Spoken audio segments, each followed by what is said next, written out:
सनातन संस्कृति में गुरु को हमेशा से ही ब्रह्मा, विष्णु और महेश के समान पूज्य माना गया है। वेद, उपनिषद और पुराणों का प्रणय करने वाले वेदव्यास जी को समस्त मानव जाति का गुरु माना जाता है। महर्षि वेदव्यास का जन्म आषाढ़ पूर्णिमा को लगभग 3000 ईसा पूर्व में हुआ था। उनके सम्मान में ही हर वर्ष आषाढ़ शुक्ल पूर्णिमा को गुरु पूर्णिमा का पर्व मनाया जाता है। कहा जाता है कि इसी दिन व्यास जी ने शिष्यों एवं मुनियों को सर्वप्रथम श्री भागवत पुराण का ज्ञान दिया था। अतः यह शुभ दिन व्यास पूर्णिमा के नाम से जाना जाता है। गंग भट्ट नाम का एक मल्लाह रहता था। एक दिन उसे बड़ी भारी मछली नदी से मिली। वो उसे घर ले आया, पर जैसे ही उसने मछली को काटा वह हैरान रह गया। उसने सोचा, है भगवान, यह कन्या इस मछली में, ये कैसा चमत्कार है। हमारी कोई संतान नहीं थी, ईश्वर ने इस कन्या के रूप में हमें संतान दे दी। आज से इसे हम सत्यवती कहकर बुलाएंगे। उस दिन से उस कन्या का नाम सत्यवती पड़ गया। पर मछली के पेट से जन्म लेने के कारण सत्यवती के शरीर से मछली की दुर्गंध निकलती रहती थी, जिस कारण वह बहुत दुखी रहती थी। इसी कारण सत्यवती को मत्स्य गंधा नाम से भी जाना जाता है। लोग अक्सर उसे कहते, अरे सत्यवती, तेरे पास से तो मछली जैसी दुर्गंध आती है। सचमुच, तेरे पास तो कोई 2 पल खड़ा भी नहीं हो सकता। सत्यवती इस अपमान को हमेशा सहती रहती। धीरे धीरे समय बीता, सत्यवती बड़ी हुई। अब वो भी अपने पिता के साथ नदी पर नाव चलाने जाने लगी। एक दिन उसके पिता ने कहा, बेटा सत्यवती, तू यही नाव के पास बैठ, मैं किसी जरूरी काम से जा रहा हूँ। अगर कोई आए तो तू नदी पार करवा आना। यह कहकर गंग भट्ट काम से चला जाता है।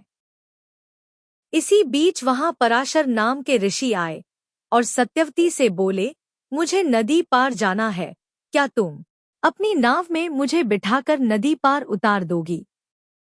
जी आइए ऋषिवर। ऋषि पराशर सत्यवती के साथ नाव में बैठ गए और सत्यवती से बात करने लगे। वो सत्यवती के सौंदर्य पर मोहित हो गए।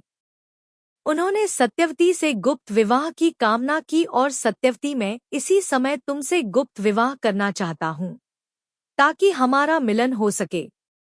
ऋषिवर, आप मुझसे सर्वोच्च है, मैं आपके लायक नहीं और मेरे शरीर से मछली की दुर्गंध आती है। इस दोष को देखते हुए भी आप मुझसे विवाह की इच्छा कैसे कर सकते हैं?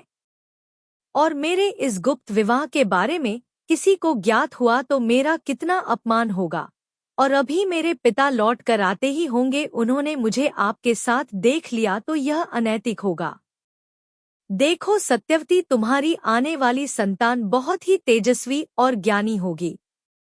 तुम संतान उत्पन्न होने के पश्चात भी एक कुंवारी कन्या की तरह ही रहोगी। तुम्हारे पास से मछली की दुर्गंध नहीं, बल्कि कस्तूरी की महक आएगी। पल भर में ही सत्यवती के पास से कस्तूरी की सुगंध आने लगी। यह देखकर वह बहुत खुश हुई। मेरे पास से तो कस्तूरी की महक आ रही है। आपने मेरे इस दोष को दूर करके मेरा हृदय परिवर्तन कर दिया, मेरा मन जीत लिया।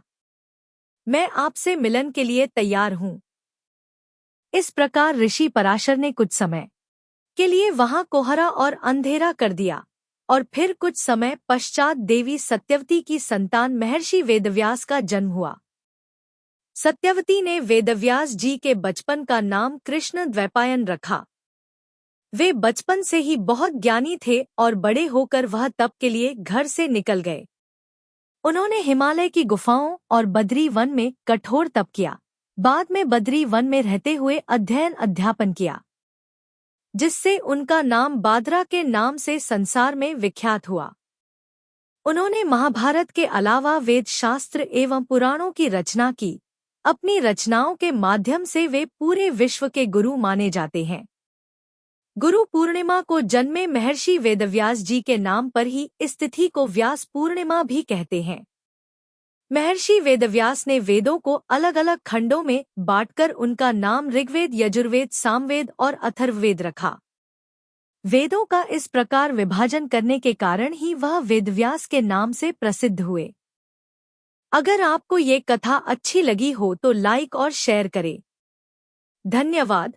जय श्री कृष्ण। राधे राधे।